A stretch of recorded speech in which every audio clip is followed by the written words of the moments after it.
और यूक्रेन युद्ध का आज 10वां दिन। यूक्रेन पे कब्जा करने के लिए रूस का कोराम। यूक्रेन में चारों ओर तबाही का मंजर। यूक्रेन में राष्ट्रपति भवन पर रॉकेट से हमला। ज़ेलेंस्की बोले निशाना चूका। रूस और यूक्रेन युद्ध का आज 10वां दिन है।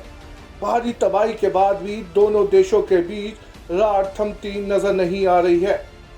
परमाणु हमलों की आहट के बीच रूसी राष्ट्रपति पुतिन ने शनिवार को तमाम अहम फैसले लेकर यूक्रेन समर्थित पश्चिमी देशों को बड़ा इशारा दिया।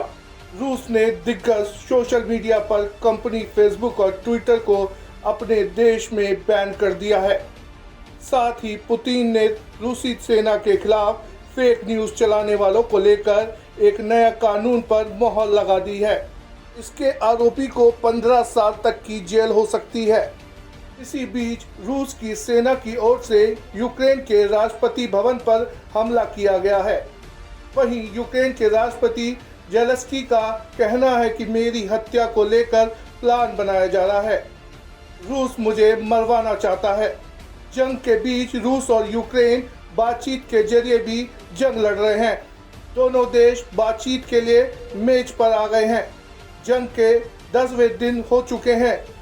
दो दौर की बात बेनतीजा रही है।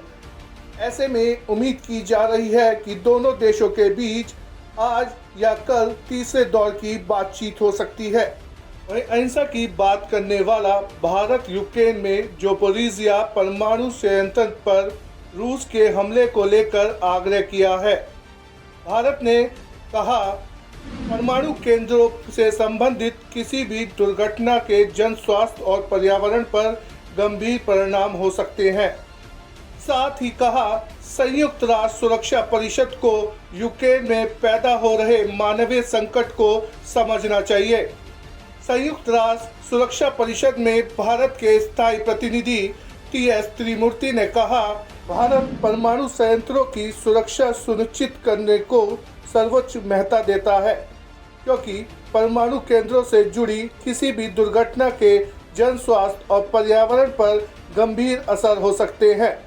संयुक्त राष्ट्र की 15 सदस्यीय सुरक्षा परिषद ने आपात बैठक की थी, जिसमें त्रिमूर्ति ने कहा भारत यूक्रेन में परमाणु ऊर्जा संयंत्रों और केंद्रों की सुरक्षा से संबंधित घटनाक्रम पर सावधानी पूर्वक नजर रख रहा है।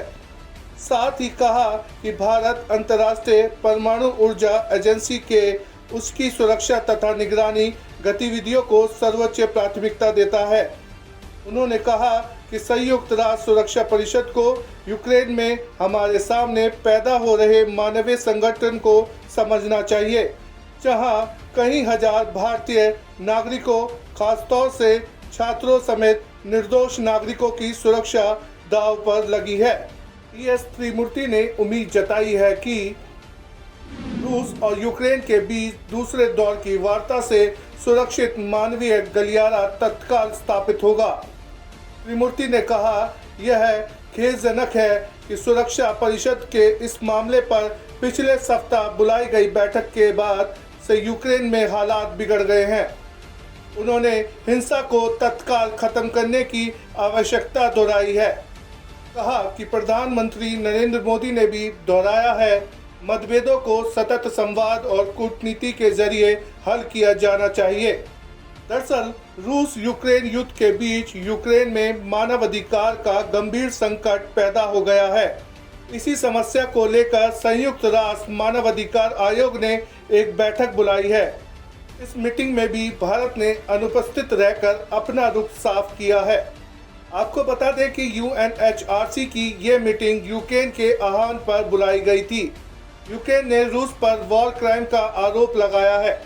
रूस के हवाई हमले शुरू होने के बाद यूक्रेन में बड़े पैमाने पर तबाही हुई है और यूक्रेन में आम लोगों की जान गई है। इस मीटिंग में मानवाधिकार उच्चायुक्त मिशेल बाशेलेट ने कहा कि एक हफ्ता पहले रूस के यूक्रेन पर हमले से विश्व इतिहास में एक नया और खतरनाक अध्याय खुल गया है। ब्यूरो रिपोर्ट, जनहित टाइम्स।